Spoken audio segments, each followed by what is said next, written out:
My friends, to determine the true rulers of any society, you must ask yourself this one simple question. Who is it that I am not permitted to criticize? When you're coming home, Daddy, I love you. What?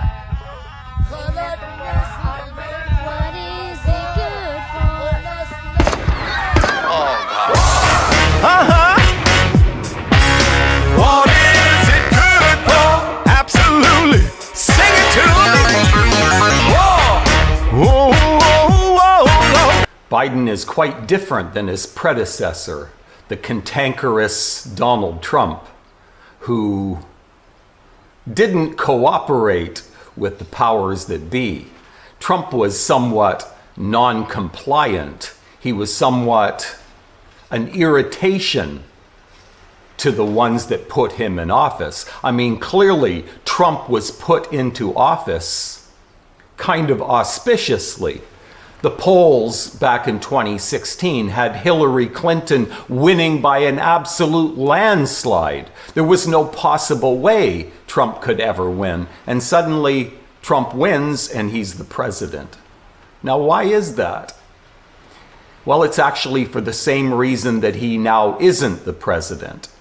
At that time in 2016, he was given the presidency because Trump says he's a huge supporter of Israel, and that his actions show it. As part of his first trip abroad as president, Trump broke with past protocol and became the first sitting U.S. leader to visit Jerusalem's Wailing Wall. The Old City site, the holiest for Jews, sits on disputed territory claimed by both Israel and the Palestinians. they hoped that Trump would have attacked Iran. But since he didn't attack Iran and he didn't start any major wars, he needed to go. So who replaced Trump? Well, non-compliance was replaced with the ultimate in compliance. But I have to be more careful that I walk in, even including whether I sit down next to somebody and is not invited to sit down. So that's my responsibility. I have to be more aware, and it's totally legitimate for someone not to have to say, no, don't get in my private space. It's my job. It's my job to read that, no, this is space that no one wants me to invade. Yeah. Last night when I was in bed, supposed to be sleeping, I started thinking. I was wondering, what is the world's greatest invention? That's a good question. Is it electricity, or is it the telephone, or is it the airplane? And then it hit me. Without a doubt, the greatest invention of all time, the most brilliant invention of all time, is political correctness. What a brilliant thing. First of all, it affects different sectors of society in different ways. The enemy or the foe of the creator is the one who is affected the most, and it forces the adversary to censor himself. It is self-censorship. It is self-policing. What a brilliant thing to have your foe be forced to censor himself and have him look bad to society, very bad, criminally bad, if he misbehaves or doesn't behave the way you have decided that he should behave. It also causes a lot of trouble. You see, the inventors of political correctness are very, very smart. They must have a team of psychologists working for them because they know exactly how to manipulate the minds of the people. Political correctness is very interesting. A black man, for example, could get on national television and absolutely slander the white race. He could crucify the white race on national television, and that would be perfectly acceptable. But if that same black man should ever say anything even slightly or mildly anti-Semitic, well, that's the end of him.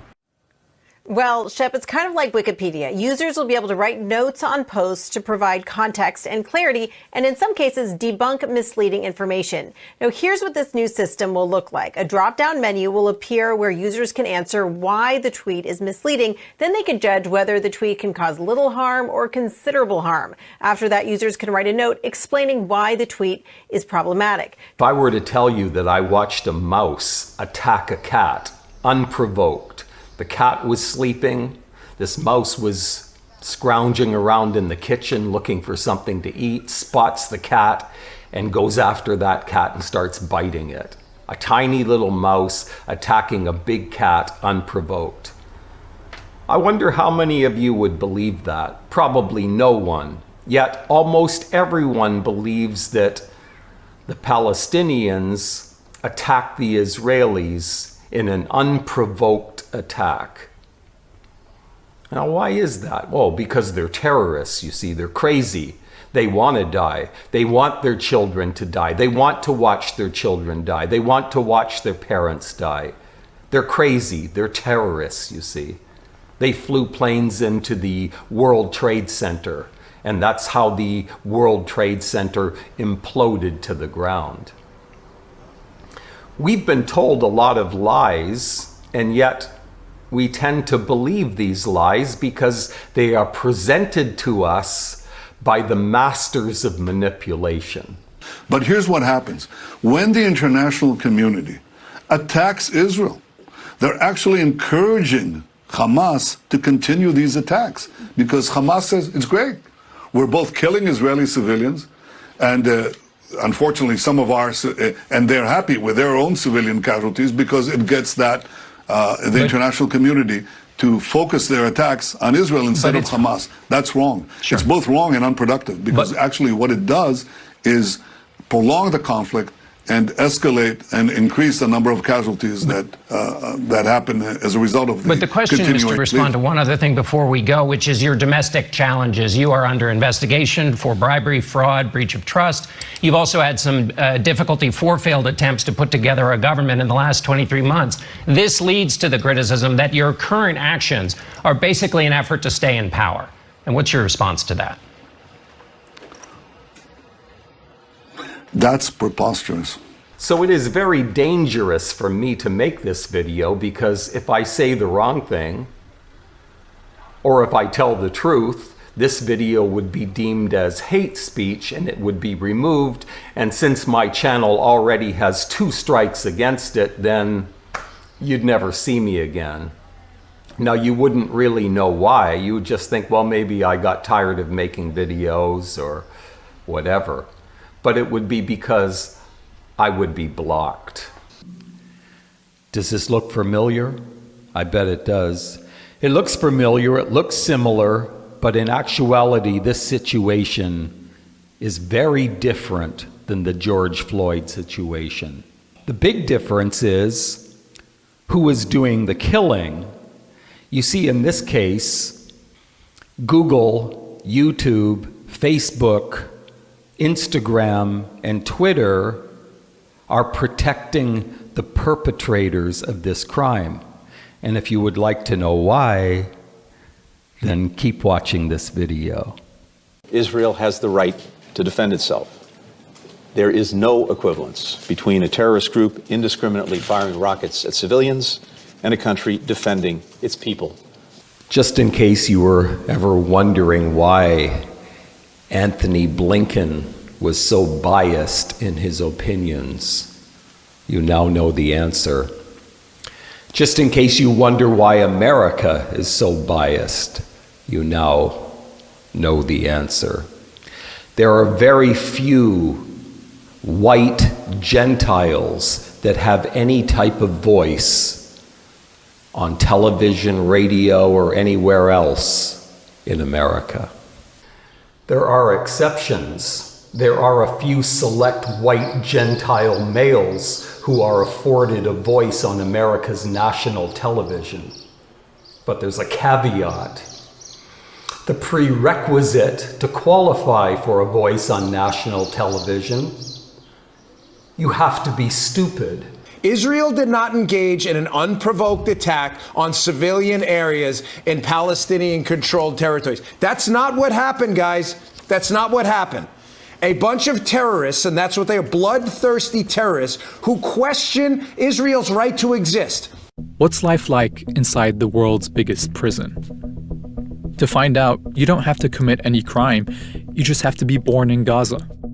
This tiny strip of flat, open Palestinian land, about 25 miles long and only 7 miles wide at its widest point, is surrounded by Egypt and the Mediterranean Sea to the south and west, and Israel, which has closed Gaza off to the outside world since the early 90s. Like many prisons, Gaza is overcrowded. In 2021, the population grew to over 2 million, with one of the highest population densities in the world. The only power plant was bombed. Travel was banned. Most imports and exports were blocked, forcing most of Gaza's factories to shut down. Fishermen couldn't fish beyond a very limited area. Supplies of fuel and electricity were reduced so much that people converted their cars to run on cooking oil. Even medical supplies were restricted.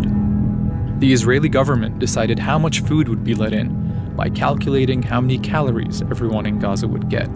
As a government advisor at the time said, the idea is to put the Palestinians on a diet, but not make them die of hunger. This law that was passed in the Israeli government, by the Israeli Knesset, the Israeli parliament recently, is a very major law in the Israeli book of laws. First of all, it's a basic law, which means that it is not really part of the Israeli constitution because there is no constitution, but it is a quasi-constitutional law, and it can only be changed with a large majority in the parliament. It cannot be just changed like any other law. And the main issue, of course, is that this law says Israel is the state of the Jewish people. It's under the control of the Jewish people, not under the control of its own citizens.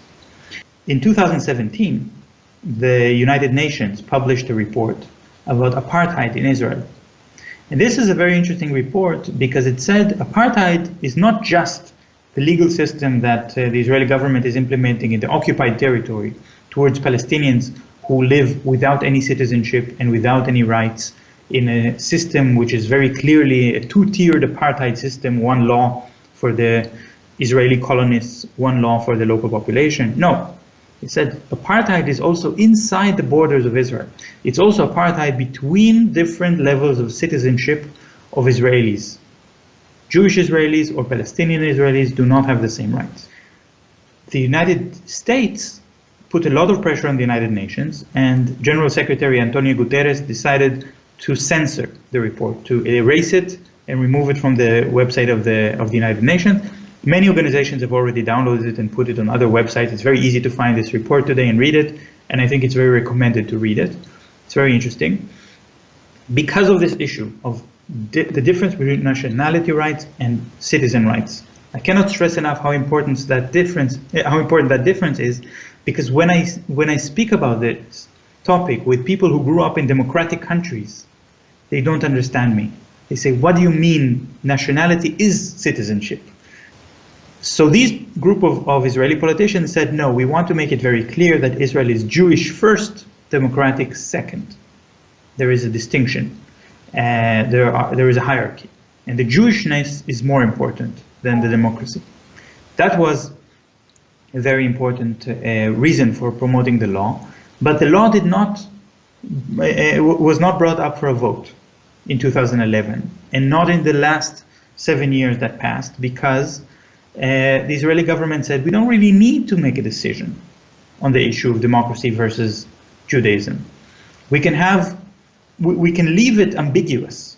We can have all the kind of policies that we want, and many of these very discriminatory policies against Palestinian citizens of Israel have been in place without any problems for decades. Why should we put it down in a law that will expose our policies as unjust, as racist, as discriminatory. We have nothing to gain from that. We are all being manipulated by a highly opportunistic parasite. We are being tricked. The public at large is being tricked into believing that there are alternate opinions from the mainstream media. The people who watch Fox News really believe that it is a different opinion than what they are broadcasting on CNN News, and that is incorrect. It's just a little bit of a different tweak. It's a little bit of a different sound. It's like listening to a piano play a certain part and listening to a guitar play the same part. It sounds different, but it's the same melody. Okay, maybe that's a bad example. Basically, what I'm trying to tell you is all of the major networks in the United States are owned and controlled by the same entity. For example, Fox News is owned by Rupert Murdoch. Do you really think Murdoch is a conservative? Now, Murdoch, he owns another company besides Fox News. He owns HarperCollins Christian Publishing. Now, who are they? It's an old Scottish publishing firm that started, I think, back in the 1600s or maybe the 1700s. He bought that out, and he publishes 97% of all the Bibles. So now you know why the Bible Belt of America is so highly, highly, highly pro-Israel. Have a great day.